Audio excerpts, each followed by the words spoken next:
Olá! Vamos discutir na nossa sessão de hoje a questão da totalidade. Mais precisamente, um capítulo do livro de Alan Swingwood, Marx e a Teoria Social Moderna. Capítulo este no qual discute o problema do método. Trata-se aqui do capítulo 2, o problema do método, totalidade. Swingwood procurará demonstrar que o pensamento liberal jamais foi capaz de atingir uma compreensão da totalidade das relações sociais, enquanto que este mérito coube na sua dimensão idealista a Hegel e na sua dimensão materialista a Marx. No capítulo no qual discute o problema do método e a totalidade, Alan Swingwood avança também no sentido de comparar como que a teoria de Marx e a de Weber se contrapõem na questão da totalidade, sobretudo em razão de que, em Weber, a totalidade é impossível de ser compreendida. Lembremos que quando se fala de totalidade para compreender as relações sociais, não estamos nos referindo a uma soma infinita de todos os elementos que constituem a realidade, e sim da compreensão dos elementos fundamentais que estruturam uma determinada realidade. Vejamos, pois, como Swingwood coloca esta questão da totalidade, seja na perspectiva liberal, seja na perspectiva marxiana, deixando para um segundo momento a discussão de como Weber se apropriou da discussão da totalidade, ou da questão da totalidade. Swingwood inicia sua discussão observando que Marx adotou de Hegel a categoria da totalidade como um preceito metodológico que compreende a relação do simples com o complexo. Portanto, a totalidade não é nem o concreto imediato, nem as partes constitutivas do concreto imediato.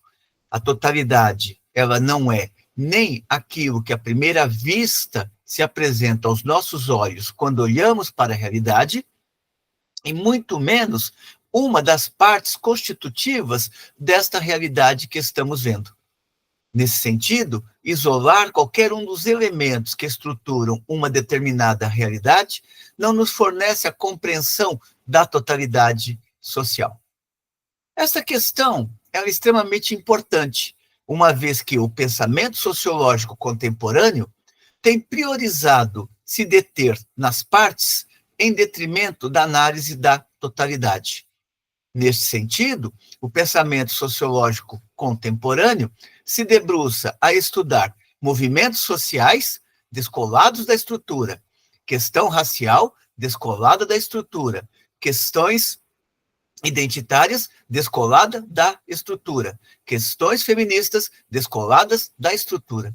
E com isso, não se entende efetivamente por que estas manifestações sociais brotam nos tempos presentes e não na Idade Média, e não na Grécia Antiga, e não em outro tempo histórico, mas tão somente no interior da fase mais avançada do capitalismo. Neste sentido, é fundamental a análise proposta por Marx na sua compreensão materialista, mas iniciada por Hegel na sua dialética idealista. Prossegue Swingwood, observando que o enfoque dialético em Hegel e Marx é um método de analisar as interligações dos fenômenos, de compreender os fatos, não como dados isolados, rígidos e externos, mas como parte de um processo oniabrangente. Traduzamos isto aqui. O enfoque dialético em Hegel e Marx, portanto, tanto Hegel quanto Marx estão olhando para o movimento, a contradição, a síntese, a negação da negação, ou seja, como que uma determinada realidade em seu movimento, ela se autodestrói. Autodestruir no sentido de superar-se para atingir um estágio superior de desenvolvimento. Portanto, o enfoque dialético em Hegel e Marx é um método, ou seja, um determinado procedimento de análise do objeto. E o que faz este método? Este método analisa as interligações dos fenômenos, ou seja, este método nos evidencia que os elementos constitutivos de uma realidade não podem ser compreendidos isoladamente. As categorias constitutivas da realidade, que são fundamentalmente categorias econômicas, não podem ser compreendidas isoladamente. Precisam ser apreendidas na sua conexão, uma vez que é desta conexão que vai brotar uma determinada configuração da realidade. Portanto, o enfoque dialético em Hegel e Marx é um método de analisar as interligações dos fenômenos, de compreender os fatos. Os fatos é aquilo que efetivamente existe, não como dados isolados, rígidos, externos, mas como parte de um processo oniabrangente. Ou seja, cada elemento constitutivo da realidade é fundamental para configurar a própria realidade. Cada elemento constitutivo da totalidade é fundamental para a estruturação da própria totalidade. Ou, se quisermos também, as diversas categorias que emergem no interior de uma determinada realidade concreta são fundamentais para se compreender esta realidade, esta totalidade concreta. Daí Marx colocar, por exemplo, na crítica da economia política, que o concreto é o concreto enquanto síntese das múltiplas determinações, unidade do diverso. Ou seja, o real é o real enquanto expressão dos múltiplos elementos que constituem este real. Elementos estes que, no seu intercâmbio, na sua interconexão, configuram aquela realidade de uma determinada maneira e não de outra. Prosseguindo, Swingyud observa que, metodologicamente, é necessário isolar e separar os diferentes elementos sociais uns dos outros, ou seja, separar as categorias para compreender o que cada uma das categorias de análise significa, qual é o sentido daquelas categorias de análise no interior do todo. Metodologicamente, é necessário isolar e separar os diferentes elementos sociais uns dos outros. Mas estes elementos, portanto, essas categorias de análise, só podem ter sentido dentro de seu contexto total específico. A teoria social pré-marxista tinha o indivíduo como ponto de partida, diferentemente do que vai acontecer com o método proposto por Marx. A teoria social pré-marxista tinha o indivíduo como ponto de partida. O indivíduo, nesse sentido, pré-existia ao todo, à sociedade.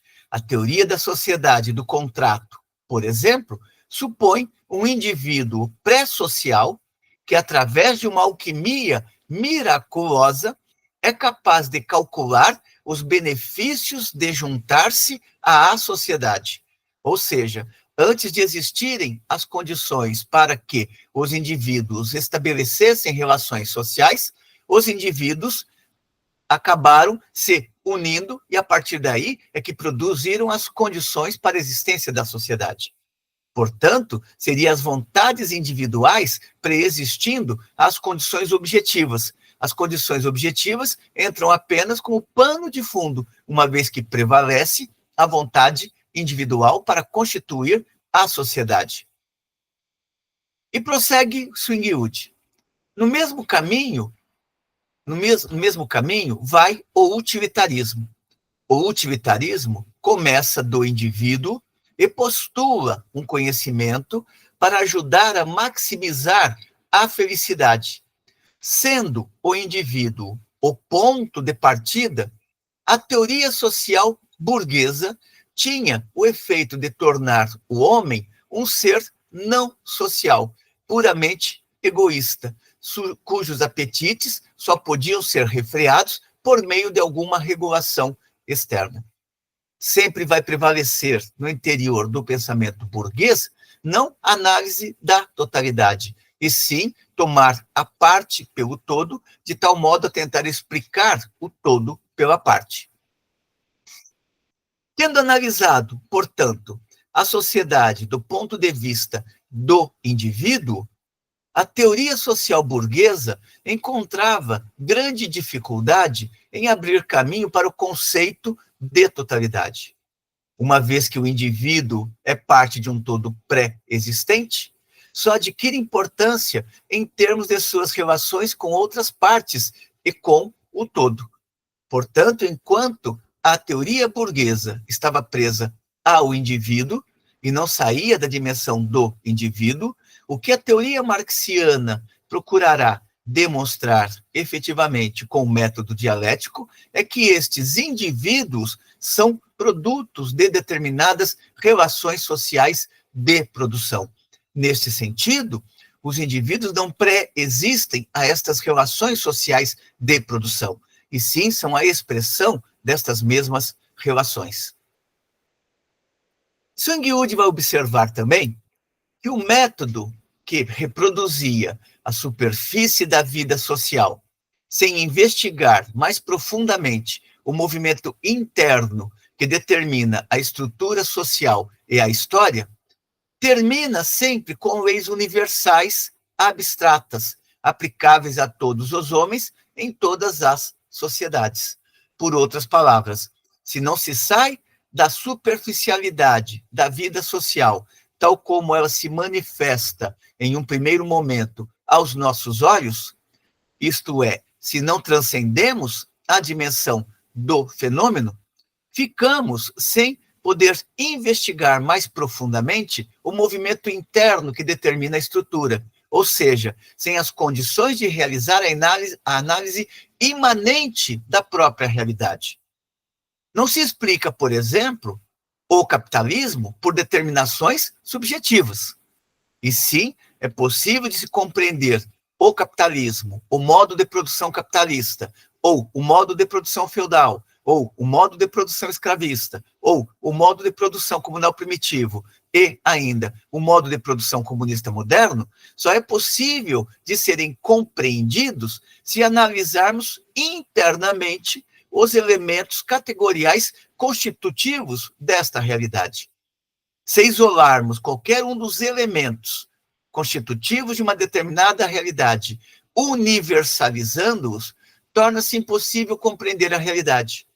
Por exemplo, se partirmos da consideração de que o trabalho assalariado é universal, no sentido de que está presente em toda a história da humanidade, vamos acabar atribuindo aos homens da pré-história relações sociais nas quais se faziam presentes o trabalho assalariado, o que não é verdade.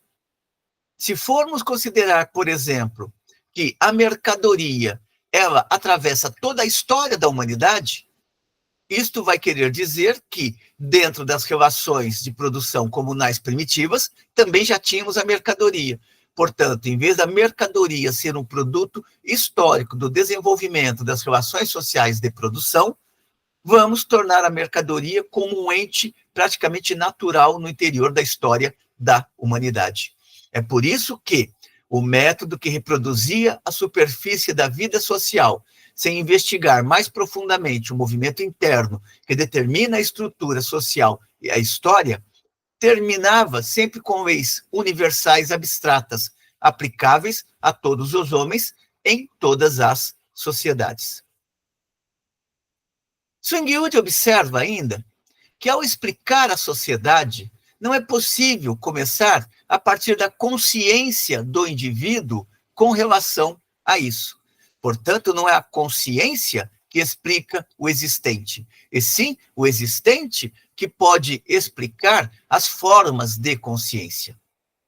Partindo deste horizonte, é possível de se verificar que a sociedade não é um acúmulo separado de indivíduos, mas um todo estrutural complexo no qual o elemento subjetivo, isto é, a consciência, é também um elemento objetivo, no sentido de que a consciência é produzida por condições também externas ao próprio indivíduo.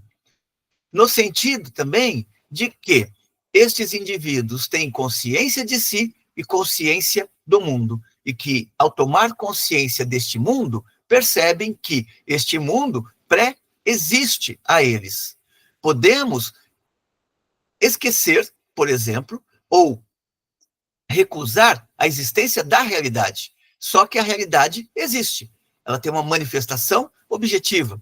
Seria como dizermos, não quero mais o capitalismo. O fato de não querermos mais o capitalismo não significa que não exista uma estrutura social chamada modo de produção capitalista. A nossa consciência pode desejar muitas coisas. A questão é saber se ela está conseguindo entrar em sintonia com as condições objetivas ou se ela quer tratar apenas no plano imaginário as condições objetivas.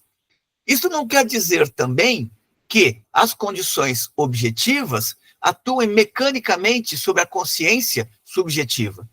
O que o método está colocando é a necessidade de investigar a interação íntima que existe entre a consciência subjetiva e as condições objetivas. Do mesmo jeito que as condições objetivas fornecem o terreno dentro do qual os homens vão atuar, os homens constroem respostas que atuam sobre as condições objetivas, procurando transformá-las. Não se trata também de se buscar aquela velha história, quem veio primeiro, o ovo ou a galinha. O que está em pauta aqui, para este método de análise, é compreender que subjetividade e objetividade formam um todo, assim como, do ponto de vista de um modo, da perspectiva da análise de um modo de produção, infraestrutura e supraestrutura não podem ser dissociados caso queiramos compreender a totalidade de um determinado modo de produção. Swingyud vai observar que a sociedade, portanto, não é um acúmulo separado de indivíduos, mas um todo estrutural complexo, no qual o elemento subjetivo, a consciência, é também um elemento objetivo, no sentido de que existe para os outros. As sociedades são unidades estruturadas complexas, nas quais as unidades de análise não são os indivíduos, mas o grupo, a comunidade, a classe. Destaca ainda que Marx abrange o conceito de estados subjetivos, consciência, mas isto não é o ponto de partida da análise marxiana. O ponto de partida da análise marxiana é a sociedade, uma unidade estrutural complexa envolvendo ação e ideias humanas. A ênfase de Marx é sobre a sociedade como uma estrutura definida dentro da qual as intenções e ações humanas ocorrem.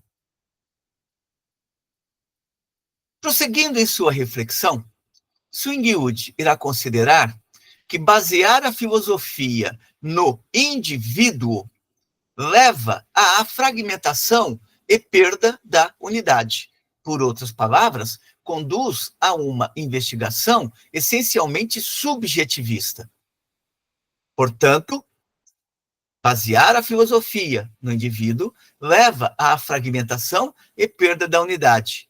Os todos e as partes condicionam-se reciprocamente. Para Hegel, por exemplo, o todo é unidade, unidade de uma multiplicidade diversa. Multiplicidade diversa esta que produz uma relação dialética e contraditória que caracteriza tanto as partes quanto o todo. Não é o todo que se movimenta na contradição. As partes também são permeadas pela contradição.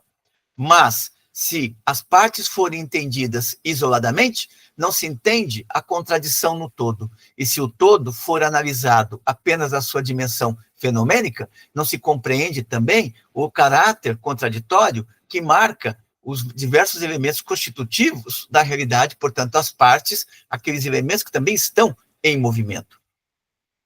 Daí que, para Swingyud, é necessário observar ou resgatar da perspectiva tanto de Hegel quanto de Marx que a totalidade é a unidade de tais contradições.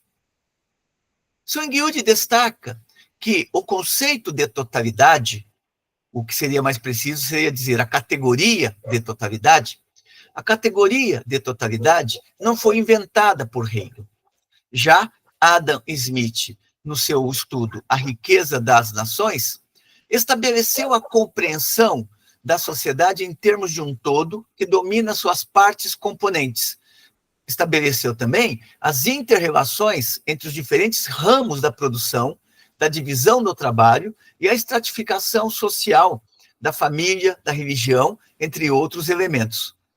Contudo, nesse autor, mesmo que ele tenha avançado, contudo, na obra de Adam Smith, o todo continuou sendo dominado por um fator, a propriedade, não deixando, assim, a possibilidade de ação recíproca dialética entre a base e a superestrutura.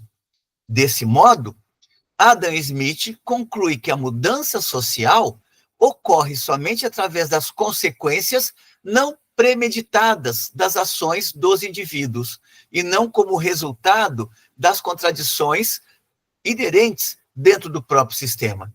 A mudança social se torna, em Adam Smith, individualizada, bem como despercebida e não planejada. Os próprios interesses egoístas do indivíduo transformam-se no interesse geral. Smith, portanto, conserva o ponto de vista do indivíduo dentro de seu conceito de totalidade. Ou seja, chega ao conceito de totalidade, mas não consegue estabelecer a relação dialética entre indivíduos e totalidade. Quando pegamos, por exemplo, Adam Smith, vemos na sua análise a intervenção da mão invisível para explicar as relações de mercado. Ou seja, quando ele bate no limite de não compreender como aquela totalidade se movimenta, ele introduz um elemento à parte, a mão invisível, para dar sentido à compreensão de como aquela sociedade baseada na concorrência começava a se estruturar. Para a concepção hegeliana e a concepção marxiana, o atomismo social é rejeitado. E o ponto de vista da teoria, sobretudo em Marx, torna o indivíduo, ou aborda o indivíduo na perspectiva do indivíduo socializado da sociedade. Marx direcionou sua atenção à sociedade capitalista e procurou compreender a totalidade da sociedade capitalista. Quando olha para os indivíduos, não vai olhar para os indivíduos como pessoas isoladas, ou seja, Marx não olha para os indivíduos como Maria, João, José, Juliana, ou seja lá quem for. Marx vai olhar para os indivíduos como suportes de determinadas relações sociais, ou, por outras palavras, como expressão de determinadas relações sociais de produção. No prefácio à segunda edição alemã do Capital, Marx destaca bem isso. Ali ele diz: não olho para o capitalista como um indivíduo, olho para o capitalista como o suporte de determinadas relações sociais de produção. Do mesmo modo, Marx não olha para o proletariado, para o proletário como indivíduo. Marx olha para o proletário como expressão de determinadas relações sociais de produção. Voltemos a esta passagem, dado que ela é fundamental para a compreensão da exposição que vimos fazendo aqui. O atomismo social é rejeitado e o ponto de vista da teoria social de Marx se torna o do indivíduo socializado da sociedade capitalista, cuja existência privada depende inteiramente de seu grupo de relações de classe.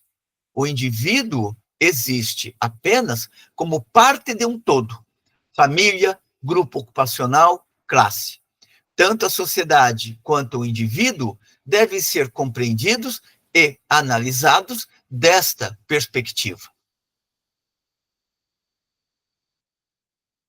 Prossegue Swingyud observando que a sociedade do pensador dialético está constantemente em expansão através de contradições e perturbações que se converteram em novas sínteses.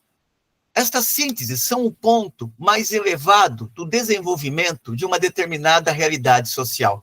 Por exemplo, quando o modo de produção feudal chegou ao seu ponto culminante, ele se esgota enquanto modo de produção feudal, mas produziu na história uma manifestação muito mais elevada e superior, que é o modo de produção capitalista, que, por sua vez, à medida em que desenvolve as suas contradições internas e pode, em determinado momento, chegar ao seu limite, cria as bases para a existência do modo de produção comunista. A síntese é esse momento mais elevado do desenvolvimento processual de uma determinada realidade.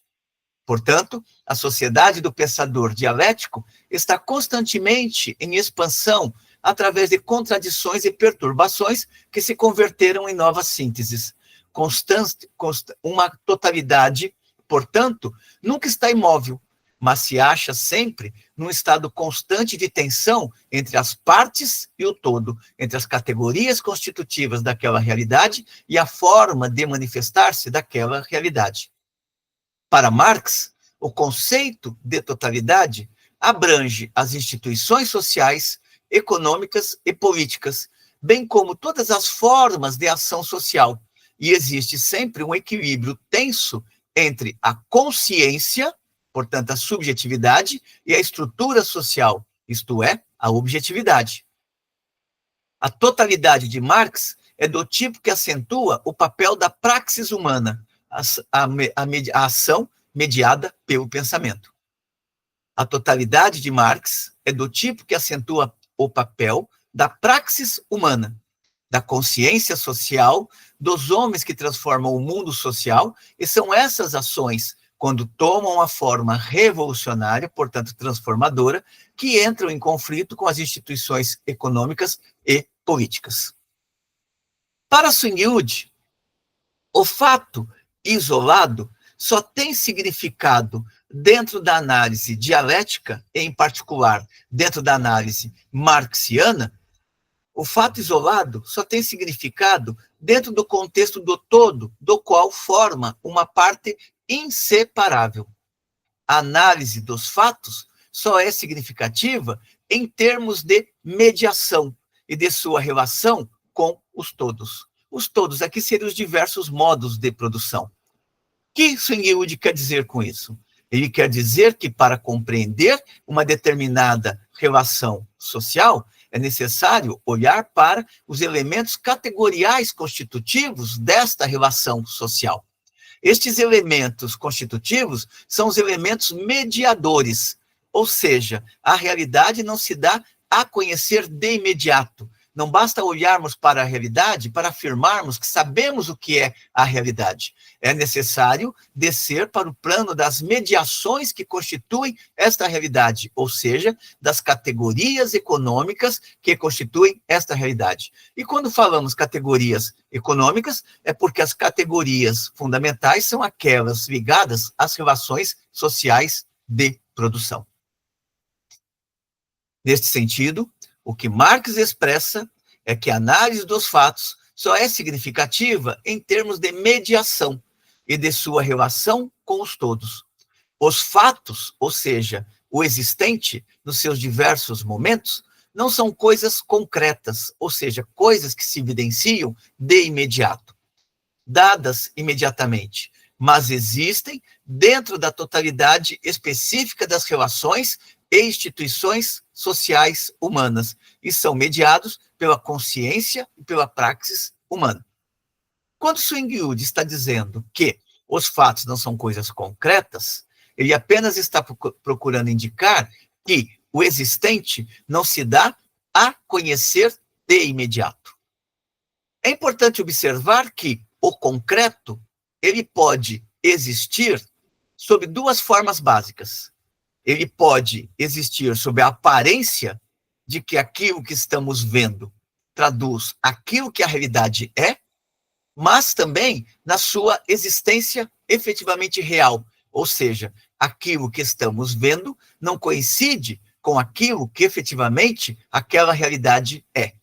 É por isso que, para compreender a realidade tal como ela é aproximativamente, uma vez que nenhuma forma de pensamento vai conseguir compreender a realidade em 100%, uma vez que existem determinações que escapam ao terreno da análise, para compreender esta realidade efetivamente, é necessário recorrer às mediações. Sem que recorrer às mediações e estabelecer as conexões corretas entre elas, não se sai da dimensão do fenômeno, ou seja, não se sai da apreensão imediata da realidade e da ilusão de que aquilo que estamos vendo coincide efetivamente com aquilo que a realidade é. Daí, Swingyud atentar, em momento posterior, para o aparentemente concreto. O aparentemente concreto é o mundo dos fenômenos. Para compreender esses fenômenos, ressaltemos mais uma vez, é necessário recorrer ou desvendar as mediações que integram esse concreto. Daí, sempre a ideia de que o concreto é o concreto enquanto síntese das múltiplas determinações, unidade do diverso. É importante observar aqui também uma outra questão colocada por Marx no Capital, quando ele diz: se aquilo que vemos coincidisse com aquilo que as coisas são, não haveria necessidade da ciência.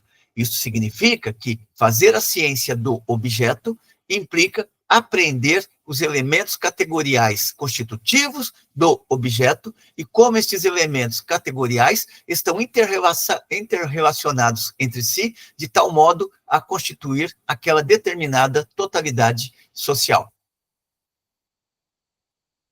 Começar a análise do social com todos abstratos pode ser um ponto de partida, mas ele não pode ser o ponto de chegada. É necessário avançar do abstrato, ou seja, do empírico imediato, para o concreto.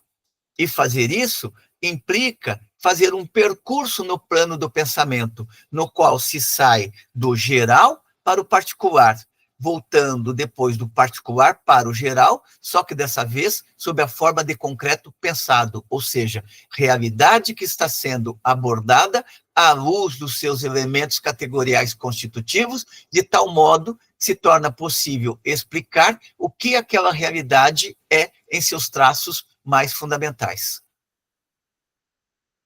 Prosseguindo, Swingyud vai colocar que a parte não pode ser examinada dentro desta perspectiva de análise, ou dentro deste método de análise, a parte não pode ser examinada em separado dele e depois mecanicamente inserida outra vez dentro da análise ou dentro da realidade.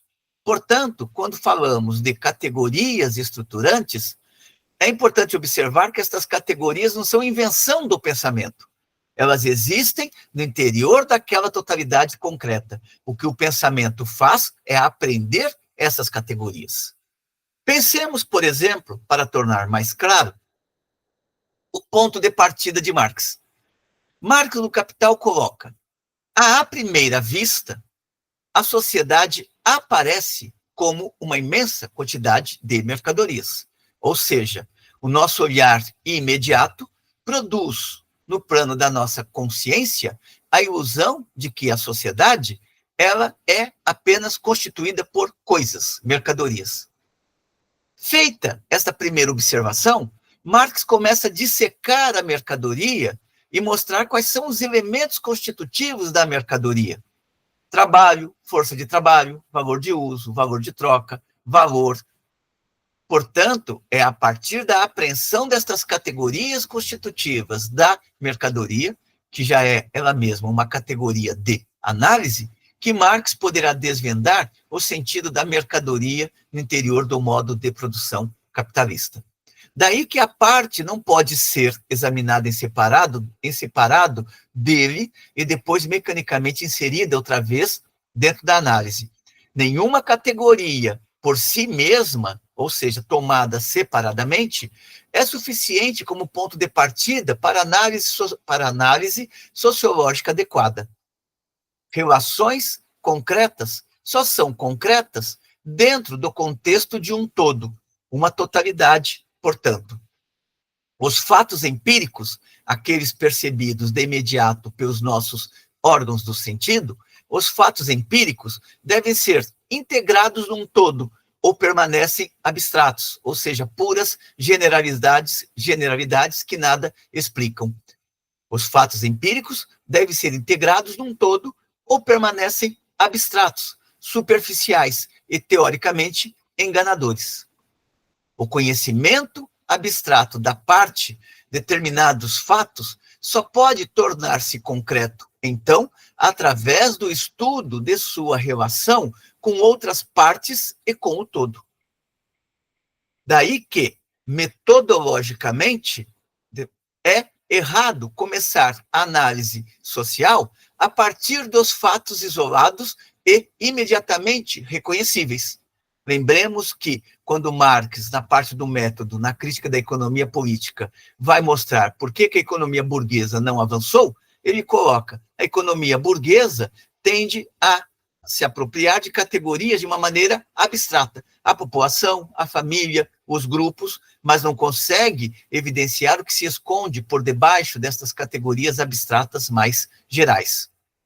Portanto, partir do imediato e acreditar que o imediato já traduz a realidade é um equívoco.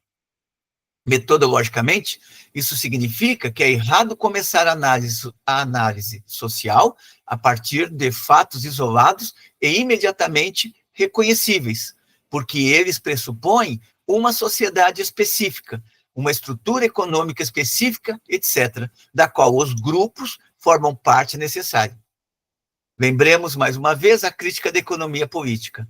A economia política parte da população, mas a população não é um homogêneo. A população está dividida em classes. Essas classes não são idênticas, elas têm características próprias, e, historicamente, elas também não são as mesmas em todos os tempos históricos. Portanto, se ficarmos na generalização da população, como é bem comum no plano da vida cotidiana, quando os políticos dizem: estamos falando em nome da sociedade, estamos falando em nome da população, estamos falando em nome dos brasileiros, são elementos que nada explicam, se não desvendarmos quem são os brasileiros, quem é esta população ou quem é esta sociedade que eles dizem estar representando. Para Swingyud, o método de Marx começa de um todo pré-determinado, que abstrato e que é totalmente abstrato, ou seja, geral. A partir deste geral, ele vai construindo abstrações cada vez mais finas, ou seja, vai depurando esta totalidade concreta e imediata nos seus elementos constitutivos, de tal modo que, através de um processo de aproximações sucessivas, obtém o mérito de relacionar estes diversos elementos organicamente para demonstrar como eles são constitutivos do todo. Não existe o todo sem as partes e nem as partes sem o todo, tal como ele se manifesta em determinado momento. Quando Marx fala que ele caminha para abstrações cada vez mais finas, é porque ele está procurando compreender estes elementos constitutivos em suas manifestações mais elementares, para depois, inclusive, mostrar como estas manifestações elementares ganham uma contextura histórica mais complexa. Por exemplo, o trabalho é uma categoria pura, mas, historicamente, o trabalho vai assumindo configurações específicas, vai assumindo a forma de trabalho escravo, trabalho servil, trabalho assalariado, trabalho comunal. Portanto, é necessário fazer esse duplo movimento, aprender as categorias de uma maneira cada vez mais finas, puras, compreendendo-as até mesmo dissociadas da história mais específica, de um determinado estágio específico da história, para depois reinserir essas categorias e mostrar como que, historicamente, elas se transformam. Swingliood observa que lidar com a totalidade implica também considerar a articulação da infraestrutura com a supraestrutura, portanto, da base material com as manifestações ideológicas, políticas, religiosas, jurídicas, as formas de Estado, entre outras manifestações que percorrem ou que recobrem a supraestrutura. E conclui dizendo: o conceito de totalidade de Marx não é, portanto, agregado passivo de instituições interrelacionadas, mas uma realidade viva e ativa, que só pode ser apreendida se forem considerados os elementos constitutivos do todo. Swingliood observa ainda que a totalidade das relações tem que ser compreendida historicamente. Ela é uma realidade que se transforma e não algo dado de uma vez por todas. Não é uma realidade que, explicada em determinado momento, vai se comportar no momento subsequente da mesma maneira ou vai se expressar no momento subsequente da mesma maneira. Pensemos um elemento básico. Quando falamos de capitalismo, estabelecemos 3 grandes fases no interior do capitalismo. O período comercial, das grandes navegações, o período concorrencial, que inicia com a manufatura e avança com a grande indústria, e a fase monopólica, onde o capital ganha o mundo. É lógico que continuou sendo capitalismo, mas continuou sendo capitalismo em configurações distintas.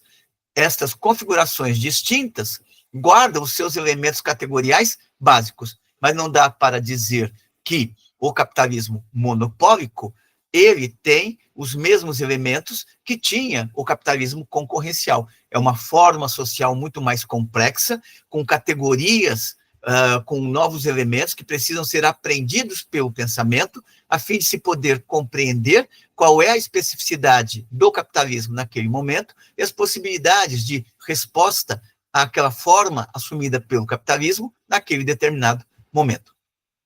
Com esses elementos, Swingliood encerra a primeira parte do seu texto, discutindo como que a totalidade foi apreendida pelos liberais e como ela foi apreendida por Hegel e substancialmente por Marx. Na parte segunda do texto, Swingliood vai observar como é que a sociologia do século XX tendeu a abandonar a ideia da totalidade. Mas essa segunda parte nós deixamos também para um segundo momento. Espero que tenham gostado da discussão.